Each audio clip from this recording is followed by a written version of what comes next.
Hey there, I'm Tatiana Mejia, passionate traveler and about cooking, and I found a way to blend my two greatest loves by creating the first gastronomic tourism agency in Latin America. Welcome to Bites and Sides, where we travel by eating and eat by traveling. In this space, I'll take you on a journey to discover gastronomic tourism, a one of a kind way to explore the world through its flavors, traditions, and local communities.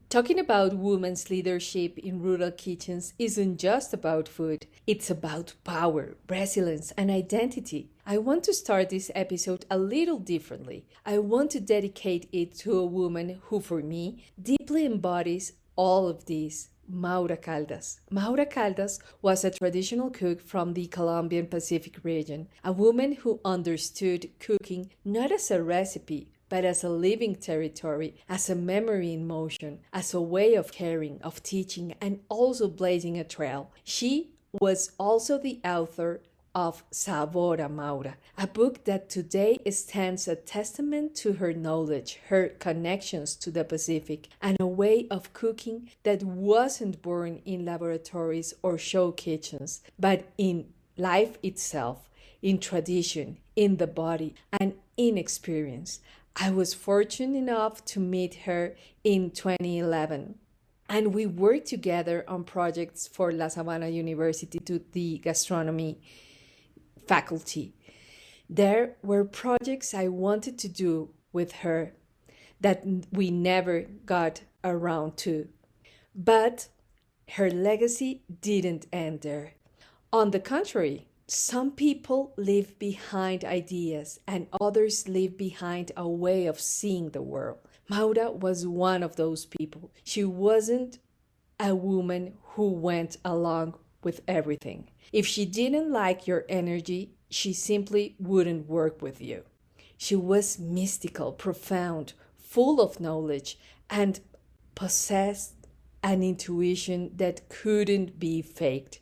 With her, I learned about biche, piangua, pusandao, and cacao, and many other things, but all I learned something that was stayed with me ever since.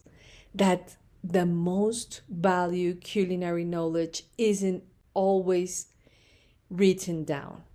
Often it's embodied. And that is why this episode is not merely a reflection on women's leadership in rural kitchens. It's also a tribute because when we talk about the women who keep traditional cuisine alive in our regions, we are talking about women like Maura, women who for decades did immense work in contexts where women were expected to care for others, provide food, organize, and sustain the household, but not necessarily to be named as leaders, role models, or figures of authority. And yet they were. This episode is very important because it invites us to look toward those stoves where everything often begins. It invites us to recognize that in much of Latin America, the culinary traditions we admire today have been preserved by rural, Afro and indigenous women, peasant women who are the beers of knowledge that not only nourish but also organizes collective life, sustains local economies, preserve cultural memory, and strengthens the social fabric of these territories. It is also an opportunity to reflect, to ask ourselves why, for so long, the work of this woman has been as something natural, almost obligatory, but not as a specialized skill. To ask ourselves why home cooking was rendered invisible, while haute cuisine was celebrated, and to ask ourselves what we are doing today as travelers, as consumers, as institutions, as governments to ensure that these women no longer bear to full weight all of this heritage without the support, visibility, and compensation they deserve. Because, yes, something is changing. There are increasingly more visible women, more books, initiatives, programs, conferences, and efforts toward recognition. But there is still a huge gap between visibility and transformation. And to understand that gap, we must dig deeper. We must develop into the local context, the history, the specific cases, the statics, the names, and the individual women who have paved the way, often without support and almost with remarkable strength. That's why, and that is what we are going to talk about today. The women who have shaped change, the women who have kept the kitchens alive, and with it, so much more than just the kitchen. The women who, from the countryside, from the our ancestral roots, and from the everyday, have also been leaders, even though for a long time no one called them that.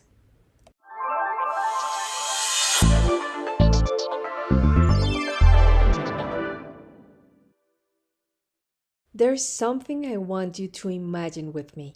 Imagine arriving in a rural community early in the morning. The air is still cool. There is a light mist, and the first thing you notice isn't the noise, it's the scent. Firewood, corn, freshly brewed coffee, and almost always, if you follow the scent, you end up in the same place, the kitchen. And in that kitchen, there is a woman who has been awake for hours. While many are just starting their day, she has already made decisions. She has decided what to cook, with what ingredients, and for how many people. She has already prepared the ingredients, organized everything, and feed her family. And often she is already thinking about how to sell her goods, how to support her household, how to generate income for her family, and how to respond to a community that depends on her in so many ways. And even though no one has ever told her, that is leadership. When we talk about leadership, we often think of positions, titles, visible structures, offices, speeches, and people who lead meetings or appear in photos. Or am I wrong? Yeah, you know that is the way we think that is leadership. But in rural kitchens, leadership is something else entirely. It is quiet, constant, and deeply rooted in action. It doesn't need external validation because it is grounded in experiences, memory, and community. And something I have seen time and again on my travels is that when you arrive in a new place and ask about the best food, no one mentions a brand or a trendy restaurant first. They tell you about a woman. Go to Doña Carmen. Ask for Doña Rosa. You have to meet Doña Maria. And that's when you understand everything. That's when you realize that leadership isn't always named, but it's always exercised. And I want to pause here for a moment because this is not a minor issue, nor is it merely a nice topic. There are figures, facts, and contexts that compel us to take this seriously. According to the FAO, Food and Agriculture Organization of the United Nations, women account for nearly 43% of the agriculture workforce in developing countries. That alone tells us a lot. It tells us that a central part of the world food system rests on women's shoulders. But when we apply that the rural areas in Latin America, the conversation becomes even more profound because in addition to participating in agriculture production, rural women play an essential role in selection ingredients, processing food, preserving techniques, managing family and community kitchens, and passing down culinary knowledge orally from one generation to the next. In other words, they don't just participate in the food chain, they sustain it. And yet, for decades, that role was viewed as a natural extension of caregiving rather than as a specialized knowledge. Cooking, caring, feeding, serving, organizing, hosting, sustaining. All of that was taken for granted as a woman's duty rather than as a form of technical, cultural, and economic knowledge. And there lies a very stark contradiction, because when those same practices, those same ingredients, and those same recipes reach prestigious settings, then words like innovation, heritage, authorship, excellence, and recognitions do come into play. But all too often, the recognition does not go to those who held up the foundation of it all. That is why when we speak of women's leadership in rural kitchens, we are also speaking of inequity, invisibility, and a historical debt. I have come to understand this is not through theory, but through experience. I remember once in the Colombian Caribbean walking into a kitchen where they were making coconut rice from scratch, not from a packet or a simple version, but from a whole coconut. I watched as they split it open, grated it, passionately extract the milk, and saw how the cooking time gradually transformed the flavor. And in the middle of that process, the woman told me something I'll never forget. The secret isn't the sugar, it's the coconut texture. And I thought I knew how to make coconut rice. Well, but that's when I realized I knew nothing, because the key wasn't in an exact amount or a written recipe. It was in the color, in the smell, in the precise moment when the coconut begins to caramelize without burning. And a book won't teach you that. A woman who has spent years, sometimes decades, reading the fire with her senses will teach you that. The same thing happened to me in Peru, in the Sacred Valley, when a woman was teaching me how to make a soup with native potatoes. She told me, this potato is for soup, but not this one. This one falls apart too quickly. And that also happens with a soup that is called ajiaco in Bogota. I remember when my mom taught me how to cook ajiaco. And that's when I understood something I have never thought about deeply enough. Not all potatoes are the same, and they know it. They know it because they have lived in harmony with the air, because they observe, because they cook in dialogue with the land.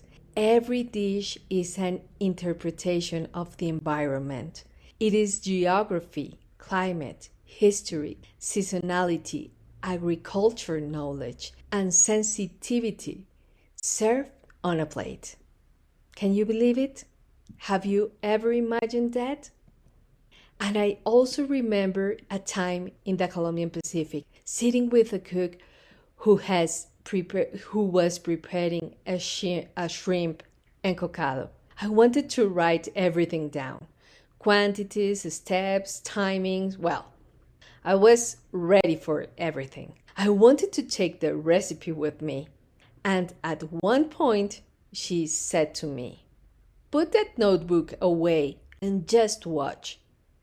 And that completely changed me because I understood that first you have to learn with your senses, and only then, if at all, with your mind. That's where something fascinating emerged: the body as an archive. These women don't necessarily have written cookbooks. They have memory in their hands, in their senses of smell, in their sight, in their hearing. They listen to the boiling, feel the texture, recognize the exact moment without needing a clock. Knowledge lives in the body, and that, beside being beautiful, is fragile because what isn't passed on can be lost. That is why oral transmission matters so much. Because when a grandmother teaches a daughter, a granddaughter, a niece, or a neighbor to recognize the right moment for the coconut, to choose the right potato, to prepare a piangua, to cure a biche, or to make a pusandao, she's not just teaching how to cook. She's transmitting a way of reading the world. She's passing on a worldview, an ethic of time, a relationship with the land, and a form of cultural resistance. Every seemingly simply phrase, add whatever it asks for. When it smells like this, it is ready. When it changes color, that's the moment. Actually, distills years of observation and experience. And that is where rural cuisine becomes a cultural archive. That is also why when we ask what women cook in rural kitchens, the answer cannot be a simple list of dishes. They do not cook only arepas, sancochos, locros, humitas, tamales, soups, encocados, tapaos, or atoles. They cook ways of life. They cook with what is available, but also with what is possible. They cook based on the season, on what comes from the forest, from the garden, from fishing, from scarcity, and from abundance. They cook with what grows, with what can be preserved, with what is inherited. In Colombia, for example, a rural meal might start with something as simply simple as a sancocho. But that sancocho is not just any soup.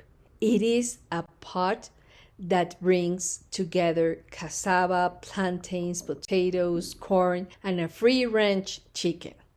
Sometimes, in another places, you can find another protein, but I'll talk right now about chicken. But it also brings together family, time, conversation, and community. Once in a small village, someone told me, "You can't rush sancocho." And that phrase stayed with me deeply because I understood that time is also an ingredient. In the Colombian Pacific, women cook with coconut, fresh fish, herbs ground on rooftops, piangua, and Afro-descendant knowledge deeply rooted in the land. They prepare encocados, pusandao, tapao, beverage broths, and dishes where the flavor comes from the balance between patience, heat, and understanding of an ingredient that cannot be rushed. And here is a very important point. The Pacific is not only a region of great cultural richness, it is also been a region plagued by historical inequalities, a lack of infrastructure, and a state marginalization. So, when an Afro-Colombian woman from the Pacific preserves and shares her cuisine, she is not just cooking, she is sustaining memory, the economy, dignity, and a sense of belonging. In Mexico, corn is not simply an ingredient, it is identity too. Tortillas, tamales, atoles, moles, all are part of an ancient and deep relationship with corn. I remember seeing a woman in Oaxaca greeting corn on a metate, and I understood that making a tortilla is not just a technique, it is a relationship. And there is another important point. Many of the staple foods now recognized as cultural heritage were preserved in daily life by rural and indigenous women, often under working conditions that went unrecognized and for meager pay. Yeah. In Peru, for example, rural kitchens draw on an impressive array of biodiversity: native potatoes, quinoa, oyuco, oca, various types of corn, and local herbs. I remember a quinoa soup in Taquile, simply deeply comforting. And I also think of pachamanca, cooking underground, cooking slowly, cooking as a community. In Argentina, especially in the north, dishes like locro, humitas, and tamales emerge. Laborious, complex preparations born from corn, squash, patience, and ingenuity. And here I want to make an important point. Many of these recipes stem from necessity, from the careful management of resources, from the ability to avoid waste. They are recipes of survival and territorial wisdom. That is why another value insight when traveling or learning about these cuisines is to observe what isn't waste. Therein lies one of the greatest lessons. Trust me. And now I want to take in a step further because this episode cannot step at merely evoking the territory and the beauty of knowledge. We need to talk about specific cases, about what has been done, what works, and what is still missing. We need to leave a record. In Chile, for example, I have seen how certain initiatives and networks have recognized that rural and ancestral cuisine cannot be confined solely to the realm of folklore, but must also be viewed as a form of territorial development and as a recognition of women work. Examples included acapacha, and I believe it is important to highlight this as an example of an approach that connects identity, territory, food, and ancestral knowledge. There are also initiatives led by FAO Chile, the United Nations Food and Agriculture Organization from the United Nations, and programs focus on strengthening production and women entrepreneurship. such as Mujer Emprende, which have highlighted a fundamental truth. When a rural woman is given tools, support, and visibility, it's not just her cooking that grows.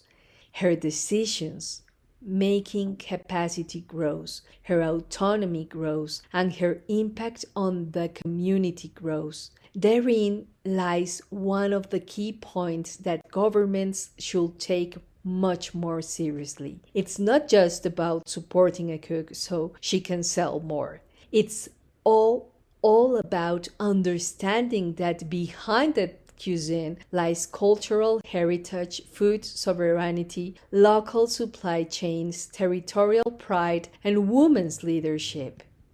In Peru, the situation is particularly interesting because the country has succeeded in turning gastronomy into a powerful national narrative.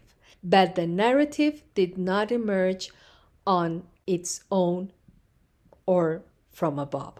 It drew on regional cuisines, local ingredients, markets, women farmers, fisher women, and traditional cooks. Initiatives led by APEGA, the Peruvian Gastronomy Association, and events like Mistura help bring women and men with culinary knowledge into the spotlight. But they also spark an important conversation about who actually reaps the benefits of that visibility. That is a fundamental point. Visibility is not enough if there is no fair recognition, if there is no credit given to the bearers of that knowledge, if there are no better incomes or decent working conditions. Even so, the Peruvian case does offer a powerful lesson. When a country understands that its cuisine is seriously part of its identity and not just a tourist attraction, policies, resources, media, and collective pride can be mobilized. And in that scenario, many women who are previously confined to the local level found spaces to tell their stories, sell their products, and be recognized. In Argentina, too, there have been value efforts, especially in documenting regional cuisines, so that this knowledge is not lost and so that these gastronomic regions retain their memory. I'm also thinking of the book Gastronómica Regional Argentina by the Argentine Federation of Hotel and Restaurant Business. And that is not no smaller matter. Documentation matters immensely because when a cuisine is oral, when knowledge lives in daily practice, if it's not recorded, if it's not shared, if it's not preserved, it runs the risk of fading away. And documenting isn't just about saving recipes. It's about recognizing territories, traditions, names, techniques, and context. It is also a form of legitimation. That book came into my hands in 2014 through the Argentina Ministry of Tourism, following a process of exploring rural flavors by my team. This demonstrates that there are moments when the state can indeed play an active role in highlighting the value of gastronomic territories. And that is precisely the kind of work we need to strengthen through the region. Research, documentation, respectful promotion, support for communities, and genuine visibility for those who cook. In Colombia, the landscape has also been shifting, though enormous challenges remain. For many years, traditional cooks work in marketplaces, family kitchens, small towns, and rural and riverside areas, preserving a vast part of the country's culinary heritage without gaining visibility, prestige, or better living conditions. Today, we are seeing some changes. Cases like Mama Luz shows that a woman from the world of popular and traditional cooking can achieve widespread recognition and become a role model that matters because it paves the way. There are they have also been conference, fairs, publications, culinary heritage projects, and institutional efforts to highlight traditional cooks. But here we must tell the whole truth. We are still far from the recognition constantly translating into structural support, market access, heritage protection, better incomes, and generational continuity. Applause alone doesn't change reality. Believe me. And at this point, for me, Maura Caldas comes back into full view because before there were more conferences, before certain female chefs gained visibility, before there was so much talk about culinary heritage, women like her already existed. Women who did the work without expecting the spotlight. Women who carry on the tradition, taught it, defend it, and cooked it. In Maura's case, in addition to everything she meant to me on a personal and professional level, there are facts that do matter and are worth mentioning in this episode. She was a traditional cook from the Colombian Pacific region. She was the author of Sabor a Maura, which is in itself speaks to her desire to leave a lasting legacy, to document a part of her knowledge and share it. She participated in initiatives that brought together cuisine, education, and local culture, including the Petronio Álvarez Pacific Musical Festival, the most important Afro-cultural event in Latin America, held annually in August in Cali, Colombia, where Maura's presence was always a cause for celebration and learning thanks to her wisdom and charisma. She contributed to the consolidation of the concept of traditional cuisine as a living manifestation of culture, positioning the festival living kitchens as a spaces for gathering, oral transmission, pride in identity, and visibility for the region's matriarch. Maura left a clear legacy regarding the importance of Afro-Colombian women culinary expertise, the cultural value of Pacific cuisine, and the role of women as bearers of knowledge, not merely as silent laborers. And perhaps that is one of the most powerful aspects of her story, that she represents a generation of women whose authority did not come from a diploma, not from a marketing, not from institutional structures, but from the coherence between life, territory, and knowledge.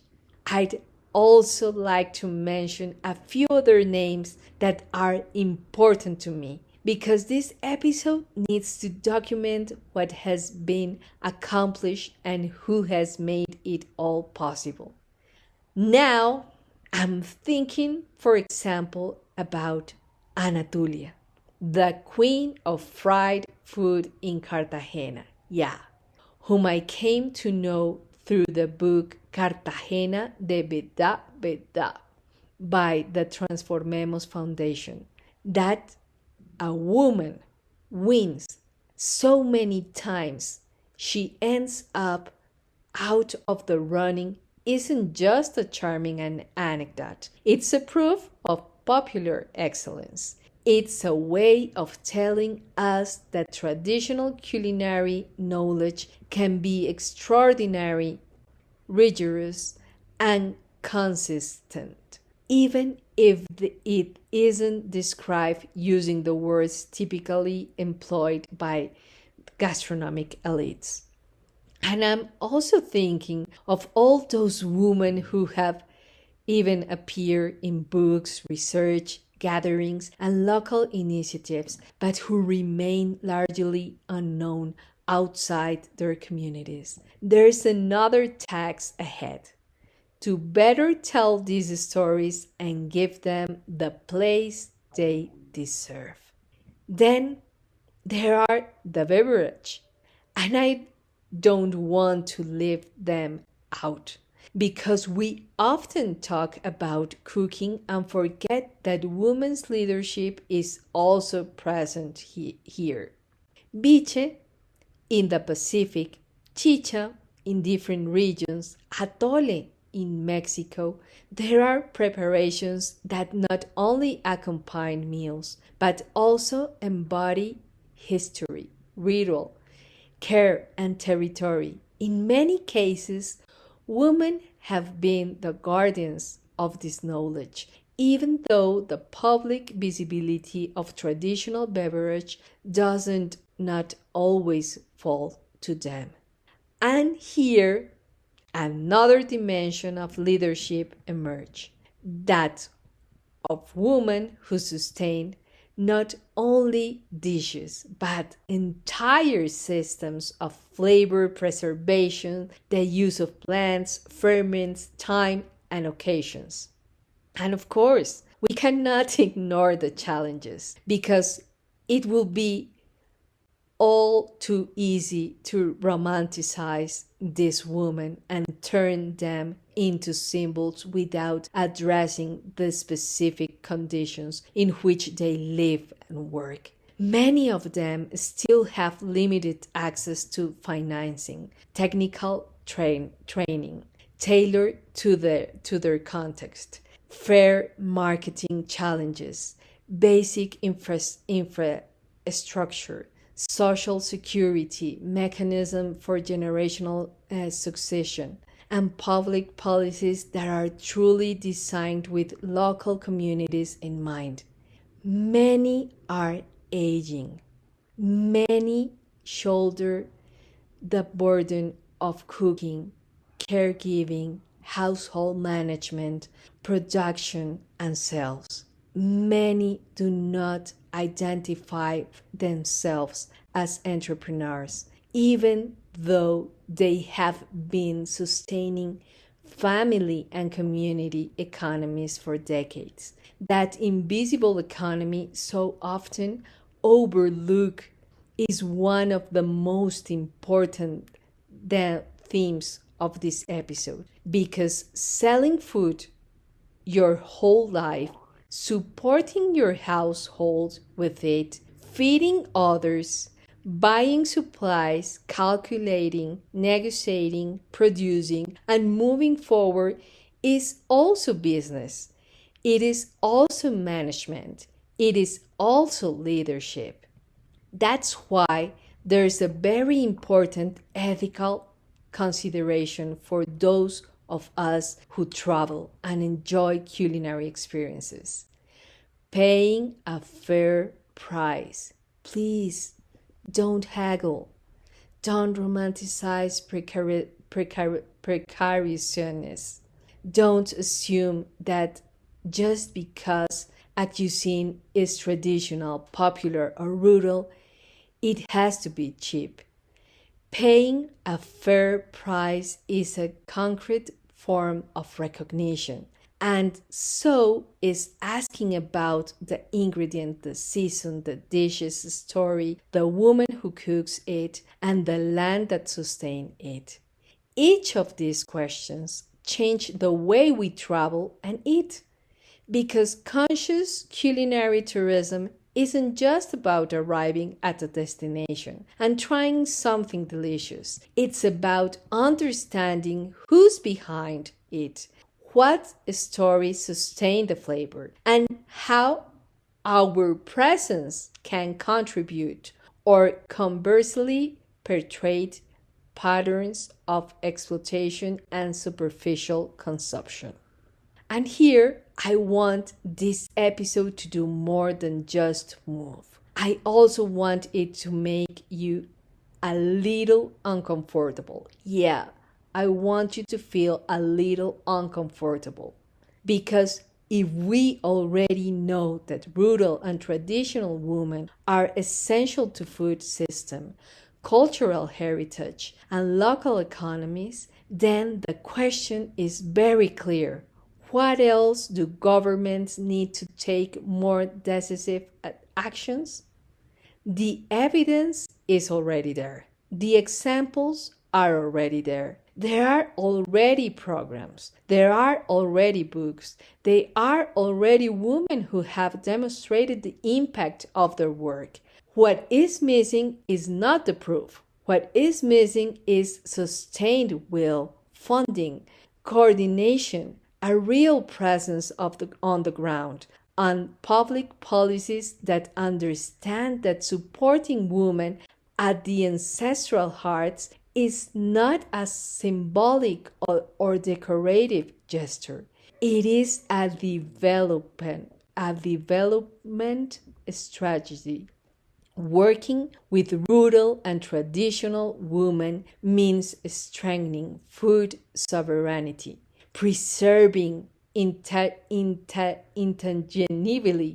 heritage, boosting local economies, promoting responsible tourism, protecting biodiversity, supporting the intergenerational transmission of knowledge, and paving the way for autonomy. That is no small feat. It is a tremendous undertaking, but sporadic tributes and isolated festivals are not enough to achieve this. Long-term processes are needed. We need training development with them, not impose it from the outside. We need to document without exploding. We need to promote without reducing to folklore.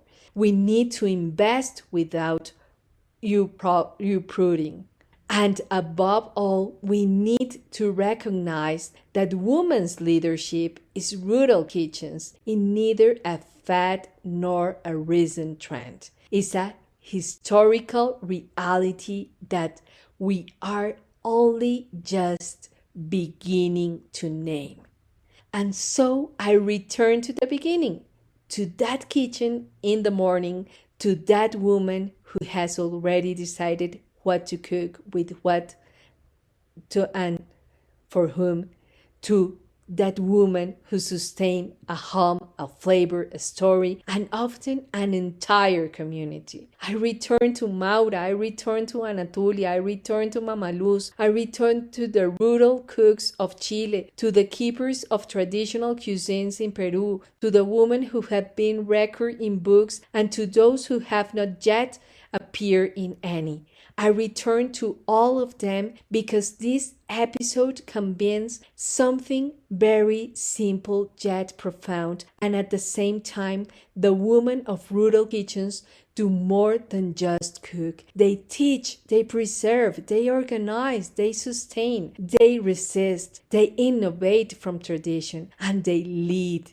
That is why when we speak of those who season change, we are not just using an empty metaphor. We are talking about a concrete reality, about women who, with their hands, their seasoning, and their wisdom, have led social, cultural, and economic changes from the local level. And every time we choose what to eat, every time we choose how to travel, whom to support, what story to listen, and what experience to value, we are also making a decision about what future we want to strengthen. And I want to leave you with this. The next time you travel, don't just look for the recommended restaurant. Ask about the cuisine that sustained the region. Ask about the woman who preserved the dish legacy. Ask which ingredients are in season. Ask what book has been written from that place. Ask what is being done to ensure that knowledge isn't lost. Because cuisine can be a gateway to pleasure, yes, but it can also be a gateway to consciousness. And after listening to this episode, something stays with you. I hope it's this, that behind many of Latin America's deepest flavors, there have been women who carry the weight of heritage without always receiving recognition.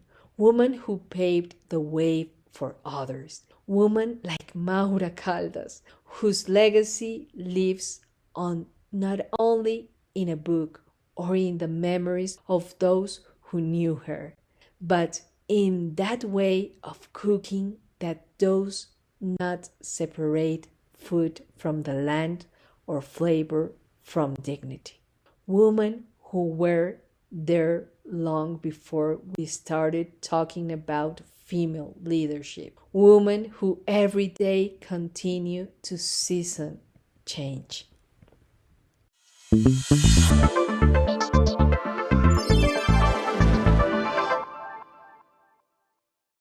And so we have reached the end of this journey. But more than an ending, this is an invitation to see things differently.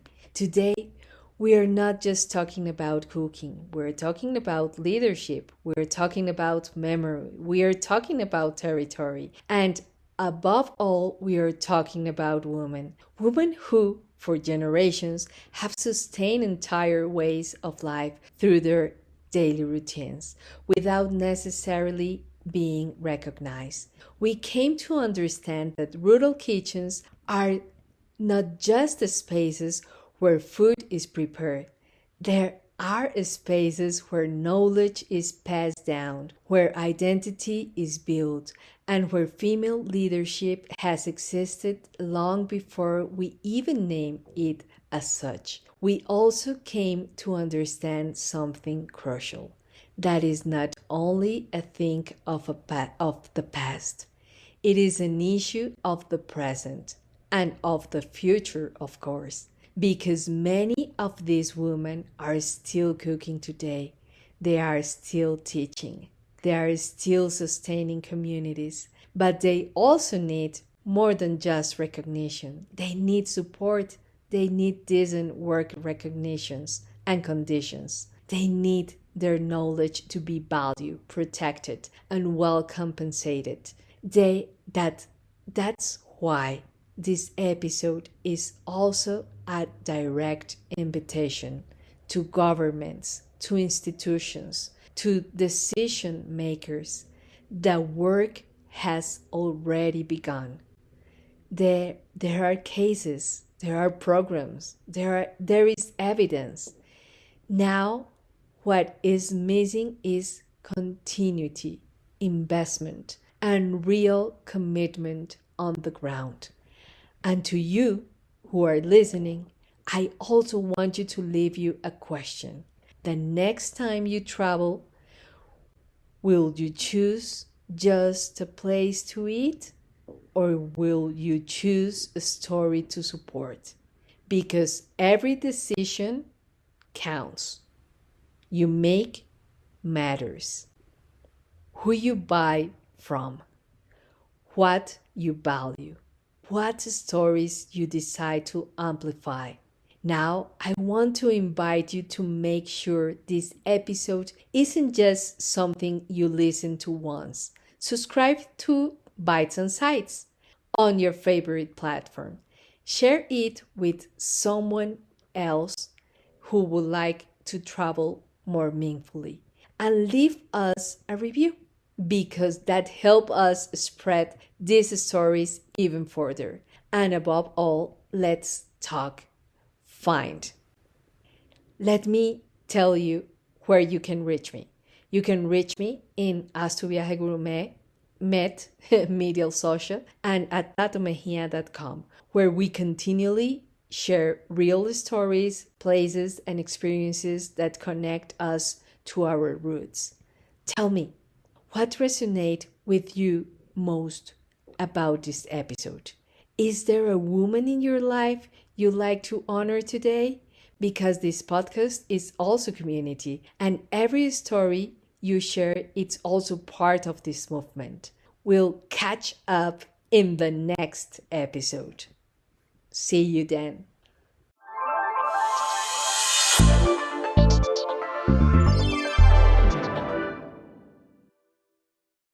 If you enjoyed this episode, I invite you to subscribe to the podcast so you don't miss the next ones. Also, if you think this content can inspire other travelers or food lovers, please share and comment. It's an incredible way to help more people discover this conscious way of traveling. And with that, we close today's episode. Remember that every trip, every bite, it's an opportunity to connect more deeply with the world around us. So wherever you are, don't stop exploring, tasting, and discovering, because in the end, the best way to get to know a place is by eating it. See you in the next episode. Until then, keep traveling with an open palate and heart.